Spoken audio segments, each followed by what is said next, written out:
Hi, it's Jo again, and we're here to talk about the third and fourth episodes of Anohana. Now, I have learned two things from here. One is that Anaru and Jinta are tsunderes. Yeah, that's pretty much it. They're pretty much tsunderes. Anyway, let's start off with getting some notes that I noticed. Let's talk about episode 3 first. Now, basically, Jinta made a promise to Anaru that he would go back to school after she helped her try to grant Menma's wish, which was not the video game, in fact. But, however, the bitchy sidekicks of Anaru, yeah, they have names, but I don't even care at this point. They are not deserving of names. And Anaru is under the assumption that they caused him to not want to go back, and he's all moping, and it's actually sort of believable, because on the one hand he's wanted to do it for Menma, but on the other hand he wanted to do it for himself in a way, so that was actually kind of interesting. But wait, I don't know what it is with the one female character with one or two snarky sidekicks around, like, I guess the show is trying to prove a point about how Anaru is heavily influenced by others, and yeah, we'll see how that turns out in the future. So anyway, Poppo believes that he saw Menma out near the cabin, and Jinta believes that he's kind of skeptical about this, but at the same time he's all like, hey, what's going on? Maybe there's another side to Menma. Maybe this Menma's a ghost the whole time and that other Menma's a spirit. I don't know. Oh, and also another thing I've noticed, how Menma calls Jinta's mom auntie. Now, maybe it's just a little cultural difference. And at first I thought, wait, are they cousins? But maybe it's just a cultural difference. Like, maybe like some kids will call their kids aunt, and like maybe they had like they were close to them. So in this episode you get to see Jinta's mom in the stereotypical dead/dying anime mom light.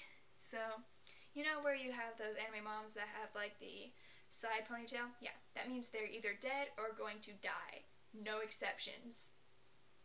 Trisha, I'm looking at you.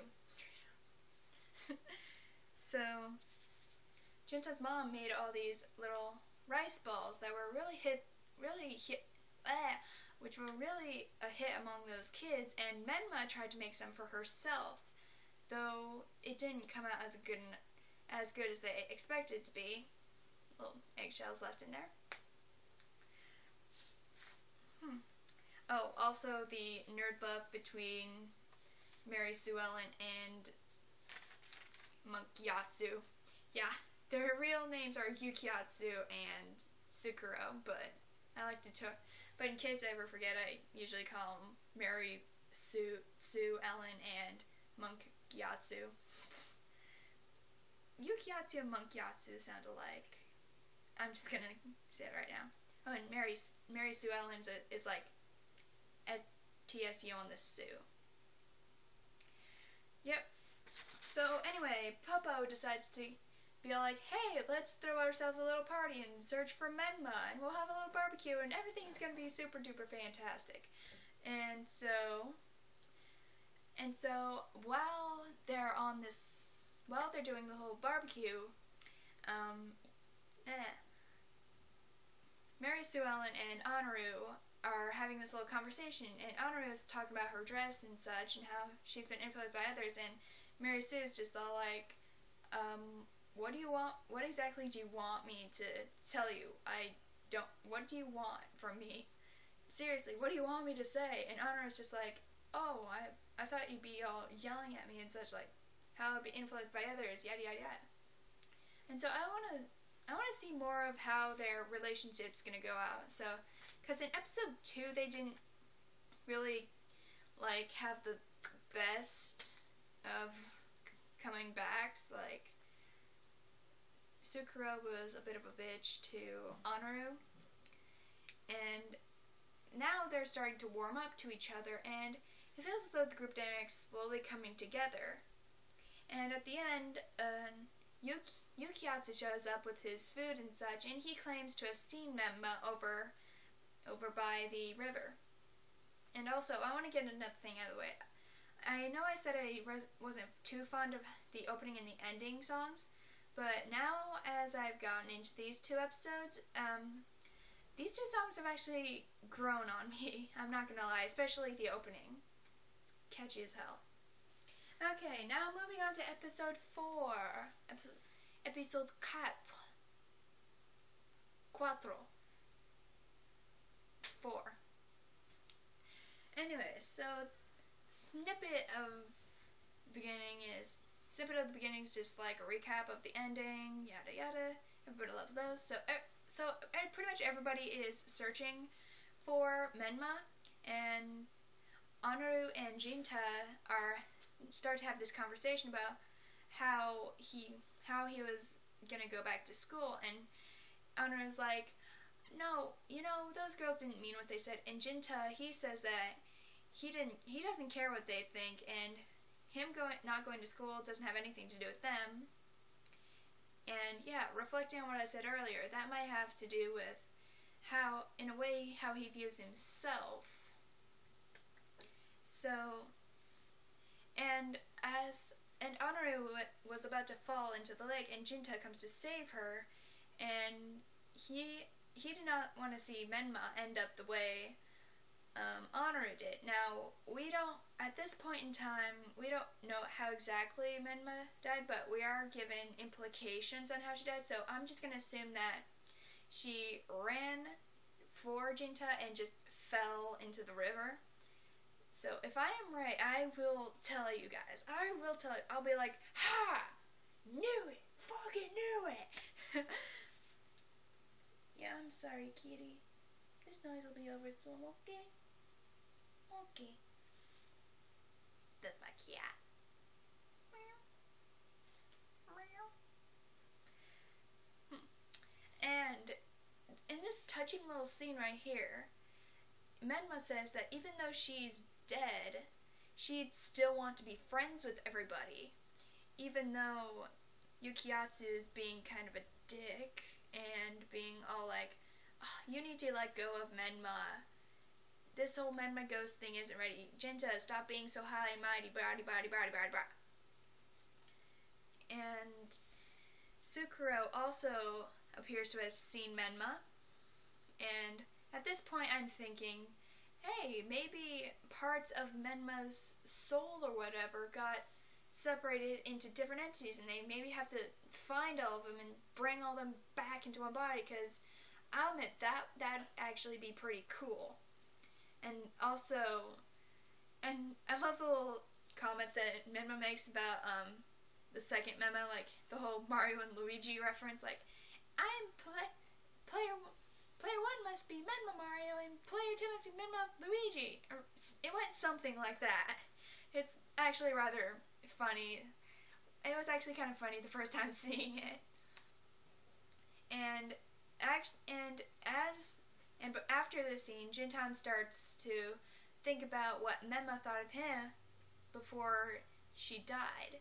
And this is actually kind of interesting. And maybe Jintan thought that Menma thought that Jinta was being sort of mean in a way, but at the same time, maybe she forgived him. Yeah, she must have forgived him, and I doubt Menma has any mean things to say about him. So, also, and Jintan decides to confront Giatsu. Again, I'm forgetting his name. We're just gonna call him Giatsu from now on. So Jintan decides to confront Giatsu, and Giatsu is all like, you need to stop being all high and mighty. You're not the same leader we saw before. And basically, Giatsu is just unwilling to talk about Menma at this point. so he's basically shoving away his emotions from her death, so he's basically putting them into a box, and it sort of all comes full circle, and at the ending of this episode 4, where everybody finds the second Menma by the river, and it turns out to be Giatsu. Yes, I finally remember his name. Good for me. It's actually Giatsu in clothing that matches Menma's. And I'm just like, when I first saw that, I'm just like, wait, what? What's going on? But then a little thought just sort of came to me. What if Giatsu had some repressed emotions about the whole thing, and either A, wanted to prove everybody wrong, that he thinks Menma isn't truly there, he wants to prove everybody wrong on that, or B, you know what? Okay, let me start over. So this went one out of two ways for me.